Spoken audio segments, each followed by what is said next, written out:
The rain poured in torrents, drumming on the roof of the bus stop and making the neon sign above buzz ominously. Layla hugged herself, trying to get warm and dry.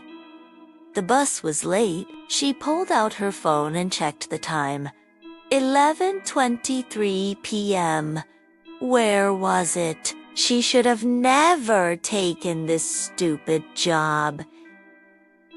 It was so late. She would be home by midnight. Her mom would kill her.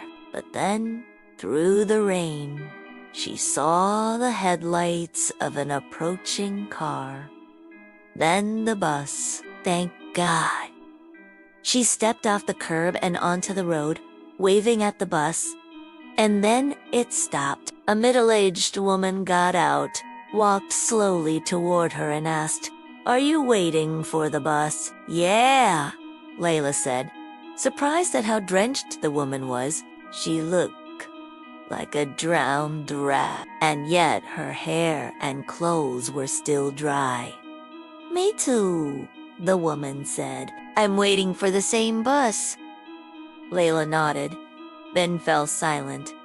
What did this woman want? She was acting so weird. Then the woman turned to her, looked at her for a moment, then asked, "Why are people always in such a hurry?" Layla shrugged, thinking it was a bit of a strange question. "What do you mean?"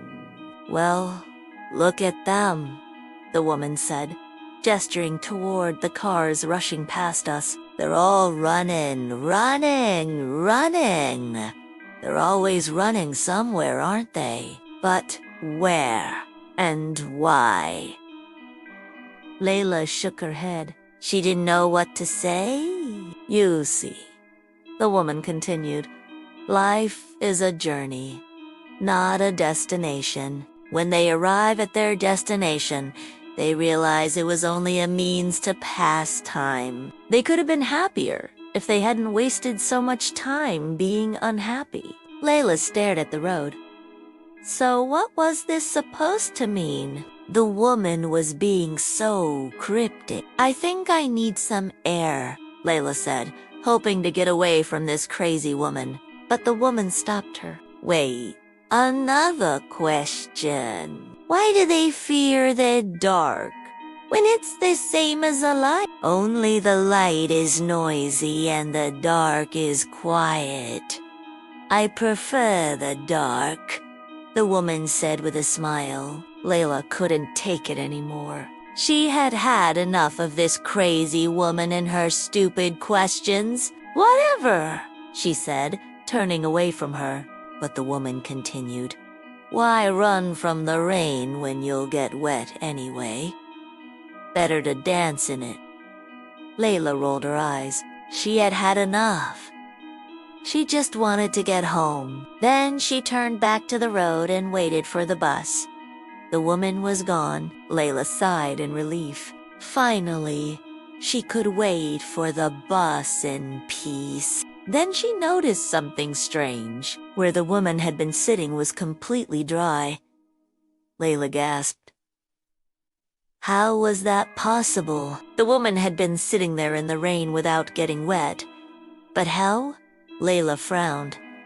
Who or what was that woman? Moments of time skip. Layla was back at the bus stop. She hadn't realized that she'd come back until the bus driver called her name. "Layla, what the hell? Are you daydreaming again? We've passed your stop twice." Layla started. "Sorry, I didn't hear you. I must have dozed off," she lied. The driver shook his head and kept driving. That night, Layla couldn't sleep. She lay in bed staring at the ceiling. Who was that woman? What was she doing at the bus stop? And how was she dry in the rain? And why did she ask her all those strange questions? Layla didn't know, but as she lay there thinking about it, she began to understand the answers didn't matter. Some things were better left unknown. Some doors are best left unopened. Thank you for watching. If you enjoyed this story, please leave a thumbs up and subscribe for more content. Now check out this video.